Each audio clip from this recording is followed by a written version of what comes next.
طبعا زمانكم بتسألوا ايه المكان ده وايه الفيديو ده. هقول لكم على كل حاجة، بس الاول ادخلوا اعملوا سبسكرايب للشانل وشوفوا الفيديوز اللي فيها واعملوا لها لايك، وبعد كده اقدر ارحب بيكم في اول فلوج في سلسلة الفلوجز اللي قررت اعملها. السلسلة دي ببساطة نقدر نعتبرها الكواليس اللي محدش بيشوفها. يعني هننزل نستكشف المطاعم ونتعرف على صحابها، هنروح لليوتيوبرز والمشاهير علشان نعرف اكتر عن طريقة شغلهم وعن حياتهم، يعني التحضيرات والحاجات اللي بتحصل اللي الناس ما بتشوفهاش خالص. فلو عايز تبقى اول واحد تشوف الفيديو ما تنساش تفعل زر الجرس. وبما ان بوراك لأول مرة في مصر فهو كان انسب واحد ان ابدأ بيه اول فلوج.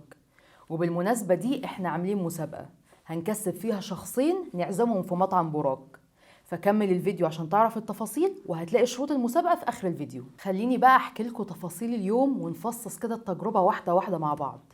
احنا مبدئيا رحنا يوم جمعة وده كان أسوأ اختيار للأيام. الدنيا كانت زحمة جدا زي ما انتم شايفين، وكان في طابور طويل عريض من أول المطعم لآخره، كل دول مستنيين بس يحجزوا، مش مستنيين دورهم ان هم يدخلوا جوه.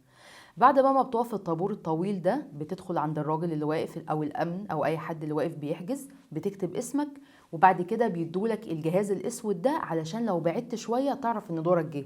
هتعرف ازاي ان دورك جه؟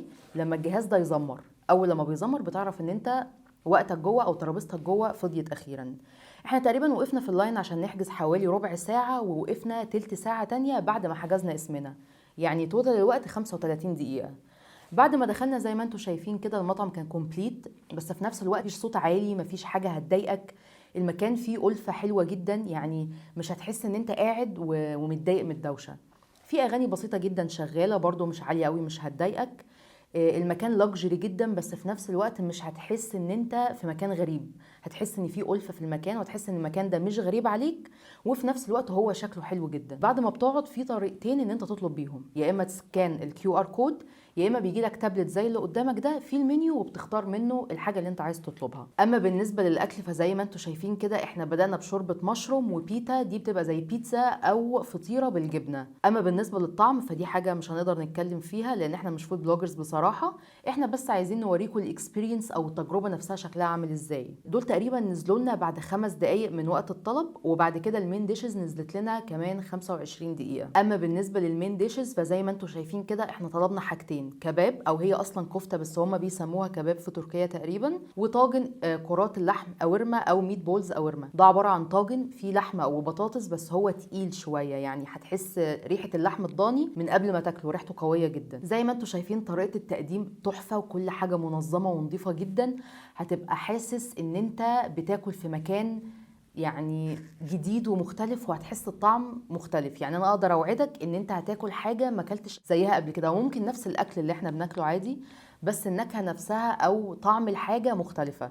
لكن تقييم انا ما اقدرش اقيم بصراحه، بس اوعدك ان انت هتشوف حاجه حلوه. بعدها طلبنا شاي وطلبنا الديزرت، دي اسمها مانجو ماجنوليا، دي عباره عن كريم كده تقيله جدا بصراحه وبسكوت ومانجا. هي تقريبا افضل حاجه هناك او اكتر حاجه الناس قالت انها طعمها حلو، وهي فعلا طعمها حلو، بس انا ما انصحش حد بصراحه انه ياكلها لوحده لان هي تقيله جدا ومسكره جدا. ده بالنسبه للاكل. بالنسبه للمكان بقى زي ما انتم شايفين هم عندهم كذا شو وعندهم طريقه تقديم مختلفه، الاطباق مختلفه، بس دي للاطباق العائليه الكبيره اللي هي الطبق اللي بيبقى بيتقدم لاسره كبيره مش لفردين او لفرد واحد. زي ما انتم شايفين بيبقى في ناس بتطبل، بيبقى في ناس بتولع نار، وفي واحد تالت بيبقوا زي 3 عربيات كده جنب بعض، كل واحد فيهم بيعمل حاجه، واحد بيطبل، واحد بيولع نار، وواحد بيقدم الاكل للناس. الشو ده مدته تقريبا دقيقه، دقيقه ونص، وهتلاقي اغلب الناس اللي هناك دايما واقفين بيصوروا. هو مش بيبقى مزعج زي ما انت متخيل، هو مدي جو للمكان ولايق على الحاجه اللي بتحصل هناك، فانت مش هتحس ان انت متضايق قوي بصراحه، ومش هتحس برضو انك مصدع او كده، يعني كله داخل في بعضه، في اندماج كده ما بين الحاجات اللي بتحصل. اما بقى طريقه تقسيم المطعم فزي ما انتم شايفين كده دي المطابخ كلها مفتوحه، تقدر تعدي عليهم في اي وقت وتشوف الاكل وهو بيتعمل، وهتلاقيهم على فكره مرحبين بيك جدا، ومفيش اي حد هيبقى متضايق انك بتصور او ان انت باصص على الاكل وهو بيتعمل. اما بقى المكان ده كله فهو ده المطعم، والترابيزات وهي محطوطه، المكان يعني نسبيا نقدر نقول ان هو بيبقى زحمه بس مش مزعج، والناس اللي فيه مش مزعجه، انت هتبقى حاسس ان انت قاعد في مكان قعدت فيه اكتر من مره، او مكان انت مرتاح وانت قاعد فيه. المميز بقى هناك يا جماعة ان الاستاف زي العسل، فعلا ما فيش واحد فيهم ما بيضحكش في وشك، مش بيعاملك حلو. انت هتحس ان هم اصحابك، هم واقفين بيتكلموا معاك، عايزين مش بس ان هم يسيرف اكل او ان انت تاكل وتدفع وتمشي، هم عايزينك تبقى مبسوط بالمكان. دايما بيقعدوا يجولك كل شوية بعد الاكل ويسألوك مبسوط ولا لا، هتيجي تاني ولا لا. هم فريندلي جدا وعايزينك تبقى قاعد، يعني تخلص القعده بتاعتك وتمشي وانت مبسوط، مش تتعامل معاهم ان ده مطعم. عايزين يتعاملوا ان انت صاحب مكان وان احنا صحابك، وتعالى في اي وقت وانت دايما هيبقى مرحب بيك. فعلا من اكتر الناس اللي حسيتهم فاهمين شغلتهم بجد وعايزين يقدموا حاجه مختلفه. ديكورات المطعم بقى يا جماعه حاجه مختلفه تماما. هي انت اول ما بتدخل جوه هتحس ان انت انفصلت عن العالم اللي بره. مختلفة جدا ولكجري جدا وهادية، يعني هي مش هتحس ان فيها بهرجة زيادة فتحس ان انت متضايق هو ليه مأفور الموضوع كده. بالعكس، الموضوع هادي جدا وراقي جدا.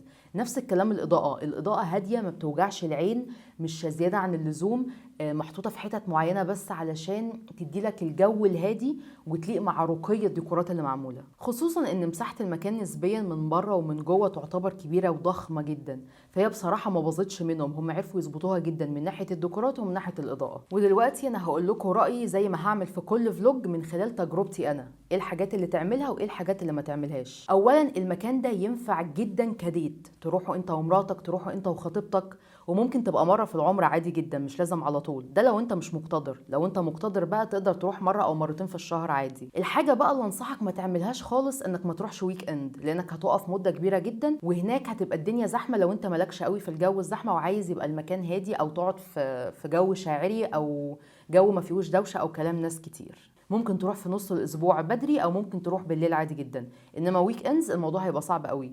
الا لو انت بتحب اصلا الكلام ده، بتحب تبقى قاعد وفي دوشه وفي اغاني وحاجات كتير قوي حواليك، فالويك اند هيبقى مناسب ليك. اما بالنسبه للاسعار يا جماعه، في ناس افورت قوي في موضوع الاسعار ده. الاسعار بتاعت بوراك يعني في حاجات اكتر واعلى منها بكتير قوي في مصر احنا شفناها، يعني هي مش اسعار لاول مره بنشوفها. وهو كده كده مكان مش معمول اصلا انت تروحه كتير، يعني لو انت مثلا مستواك متوسط تقدر تروحه مره في العمر كويس جدا. هو ما فيهوش الحاجات اللي انت تبقى عايز باستمرار تاكلها، الاكل تقيل جدا مش حاجه تتاكل على طول. فانت ممكن تروحه مره حلو قوي او مرتين في السنه، فده هيبقى كفايه جدا. تبقى عيش تجربه جديده، مكان شيك وحلو وهادي وناس بتعاملك حلو جدا، وفي نفس الوقت الاسعار مش الخزعبليه يعني اللي احنا سمعنا عنها. لكن تاني برضو هاكد واقول، انت اصلا لو بتكسب كويس ومستواك عالي تقدر تروحه عادي على طول، هيبقى زيه زي اي خروجه انت بتخرجها كل يوم. فانا تقييمي بشكل عام ان المكان ده حلو جدا وتجربه لازم تروحوها ولازم تعملوها على اتليست مره في العمر. حاجه مختلفه وجديده، ناس مختلفه، اكل مختلف، طعم جديد، فهي تجربه ككل حاجه حلو جدا انت تعملها مره اتليست في العمر. نيجي بقى للحظه اللي اكيد كلكم مستنيينها من اول الفيديو، لحظه الاعلان عن شروط المسابقه. بس قبل ما اقولك ايه هي الشروط، لازم تبقى عارف حاجه مهمه، ان اي تجربه واي مكان هروحه واصور عنه فلوج وانزله على الشانل دي، في حد فيكم هيتعزم على المكان ده. فتابع بقى كل الفيديوهات علشان تعيش تجارب مختلفه كتير. ايه هي بقى شروط المسابقه؟ اولا هتعملي كومنت على الفيديو ده تعمل فيه منشن للشخص اللي انت عايز تروح معاه مطعم بوراك. بعدها هتعملي سبسكرايب على تشانل بسنت لاشين على يوتيوب وتفعل زر الجرس. بعدها هتروح على انستجرام وتيك توك وفيسبوك تعمل فولو لصفحات بسنت لاشين. وبعد ما تخلص كل ده هتاخد سكرين شوت وتبعتها لي على دي ام على انستجرام. وبس كده. كل اللي عليك بقى انك تستنى يوم 5/12 الساعة 12 بالليل على انستجرام بسنت لاشين، عشان هنعلن هناك عن الاتنين اللي كسبوا معانا. وتابع بقى كل الفلوجات الجاية علشان تعيش تجارب مختلفة كتير.